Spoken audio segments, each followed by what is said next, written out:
நாளைக்கு திருச்செந்தூர் முருகன் கோயிலில் மாசி திருவிழா தேரோட்டம் நடக்க போகுது. பட் கரண்ட்டாக ஊரோட வெதர் கண்டிஷன் பார்த்திங்கன்னா இப்படி தான் இருக்குது. நேற்று நைட்லேருந்து கொஞ்சம் கூட கேப் விடாமல் மழை பெஞ்சிட்டே இருக்குது. அண்ட் நாளைக்கும் பார்த்திங்கன்னா வெதர் இப்படி தான் இருக்கும்னு சொல்லியிருக்காங்க.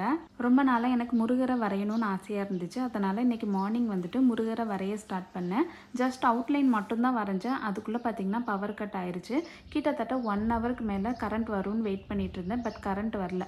அதனால் ஒரு குட்டி கட்டில் மாடியில் எடுத்து போட்டு அதில் எனக்கு தேவையான திங்ஸ் எல்லாம் வச்சு அங்கே உட்காந்து வரைய ஸ்டார்ட் பண்ணிட்டேன். ஸோ எப்போவுமே நான் வந்துட்டு ஒரு ஆர்ட் அண்ட் கிராஃப்ட் ஒர்க் பண்ணுறேன் அப்படின்னா ஒரு ரூமுக்குள்ளே லைட் போட்டுட்டு பேக்ரவுண்டில் எனக்கு பிடிச்ச சாங்கை ப்ளே பண்ணிவிட்டு மேக்ஸிமம் ரூமையும் லாக் பண்ணிடுவேன். ஸோ இந்த மாதிரி ஒரு இடத்துல இருந்து தான் ஒர்க் பண்ணுவேன்.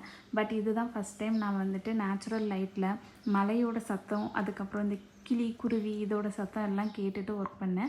ரொம்ப டிஃப்ரெண்ட்டாக இருந்துச்சு, ரொம்ப நல்லா இருந்துச்சு. ஆக்சுவலி நான் வந்துட்டு இதை ரொம்ப என்ஜாய் பண்ணேன். அதே மாதிரி இதுதான் ஃபஸ்ட் டைம் நான் வந்துட்டு முருகரை வரைஞ்சிருக்கேன். ரொம்ப பெர்ஃபெக்டாக வரையலை, ஏதோ என்னால் முடிஞ்ச அளவுக்கு நான் வரைஞ்சிருக்கேன். ரொம்ப பிளாக் அண்ட் ஒயிட் காம்பினேஷனில் இருந்த மாதிரி இருக்குது அப்படின்னு சொல்லிட்டு வேல், அதுக்கப்புறம் திருநீர் அதிலெல்லாம் லைட்டாக எல்லோ டின்ட்டு கொடுத்துருக்கேன். ஃபைனல் அவுட்புட் பார்த்திங்கன்னா இந்த மாதிரி தான் இருந்துச்சு. அண்ட் உங்களுக்கு நான் வரைஞ்ச முருகர் பிடிச்சா லைக் பண்ணுங்கள். நெக்ஸ்ட் வீடியோவில் மீட் பண்ணுறேன். டாட்டா.